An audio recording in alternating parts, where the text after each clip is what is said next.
The President, Muhammad Buhari, has certainly been very busy. So apart from speaking to Nigerians this morning, he's been signing a couple of bills. One of that is the Business Facilitation Bill 2022, as also known as the Omnibus Bill.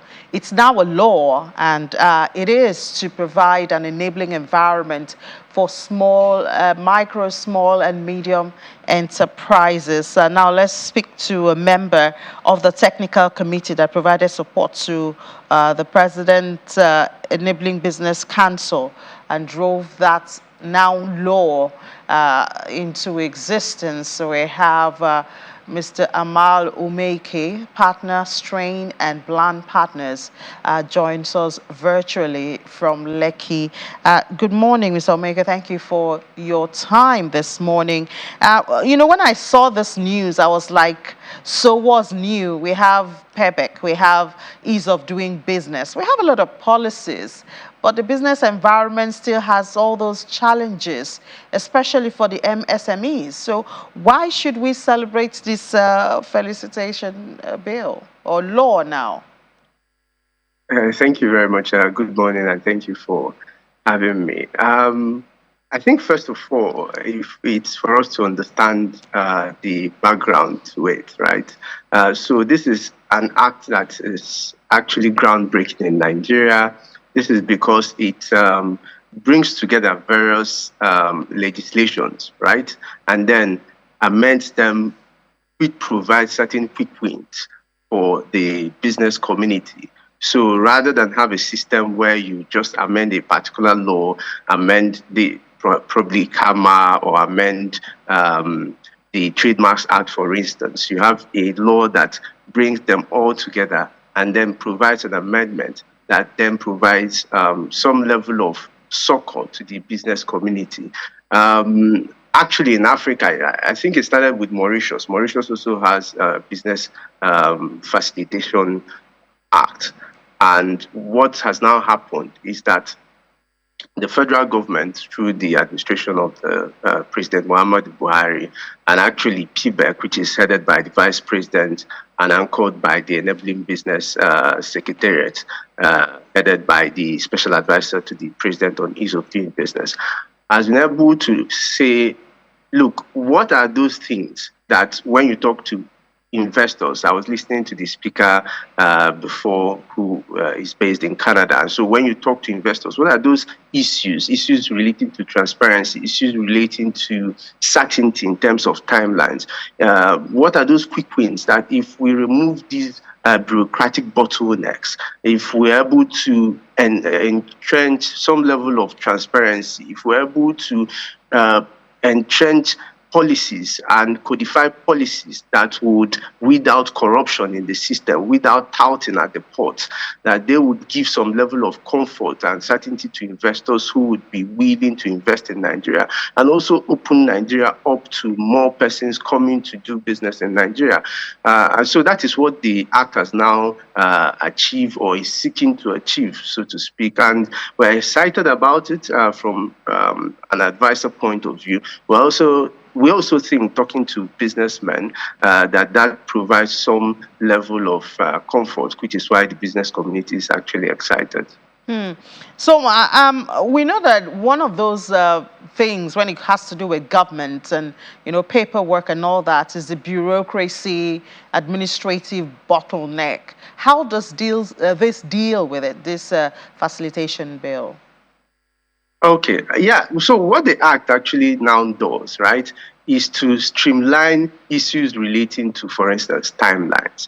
So when you talk to corporates, when you talk to businesses, one of the things that they will tell you is that, look, you want to get an approval from an MDA, for instance. It takes ages for you to get that approval. There is no certainty as to when you are going to get it.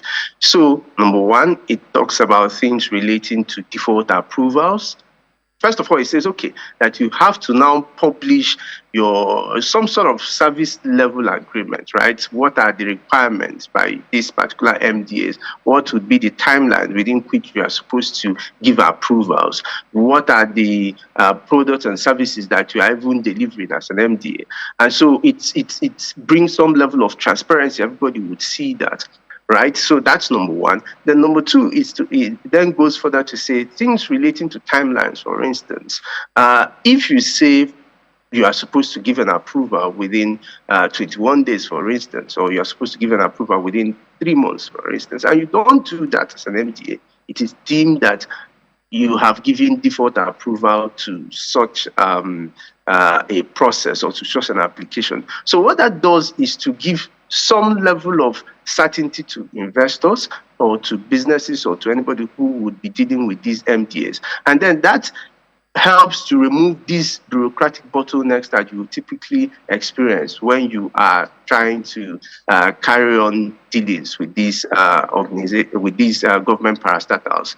So essentially, on the part of bureaucracy, it more or less automates things. And that's some of the things that we see when we talk to clients, when we talk to businesses. They would want to see some level of efficiency on the part of the bureaucrats. And for us, and which is why we're excited about the enactment of the Act, this Act takes a definite stand by saying that, look,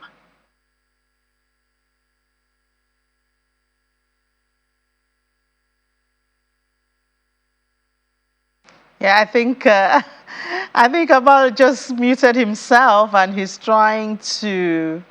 sorry. Are you back? Okay, yeah. Okay, go ahead, please. So the Act says if you're trying to do some level of approval, and it gives you a particular timeline for within which you are supposed to do that, then you must stick to that particular timeline. Otherwise, it will be deemed that you're giving default approval. So that helps in unbottling the bottlenecks that we've been seeing. Unbottling the bottlenecks. But does it give consequences if there's an error? You know, if an MDA doesn't meet with that timeline, does it state the consequences and the assurance of following through with those consequences?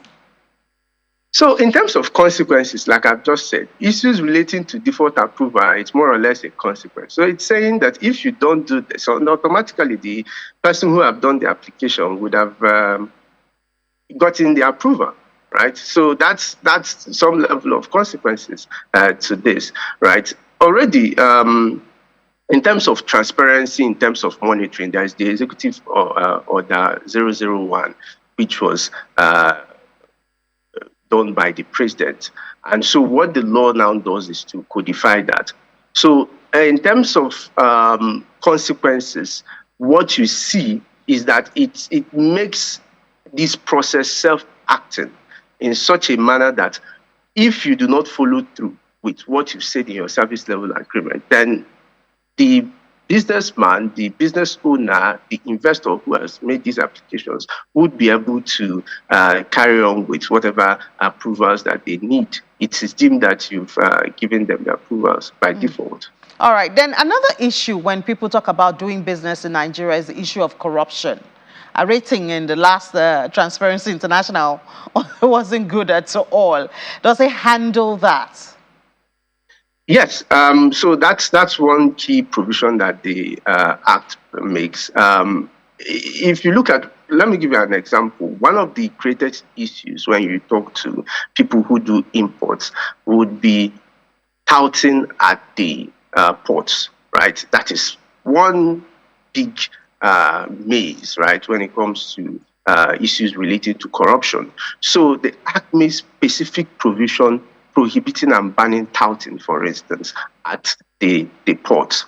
Another thing, and then that's my own personal perspective, and those are some of the contributions that I made when I was on.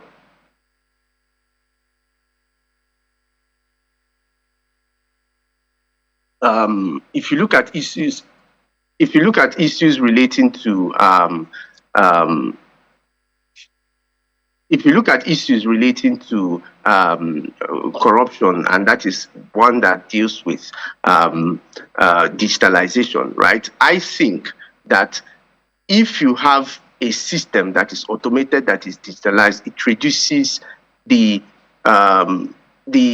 chances of one having to deal with people who are corrupt, individuals who are corrupt. So one of the things that the Act then does is to codify things relating to digitalization and automation of processes. So what that means is that it helps to ensure that those rooms that would give certain bad eggs within the civil service, for instance, to exploit and inject corruption into the system would be blocked with the implementation of digitalization and implementation of automation within the system. So for some of us, we think that those twin provisions, one relating to the ban on touting, and of course, the codification of the Executive Order 001, which has to do with transparency and efficiency in public service delivery. And then on the other hand, you have issues relating to the codification of digitalization and automation of processes, would be the panacea. Of course, these are if implementation is followed through, because it's one thing to make it an aspect.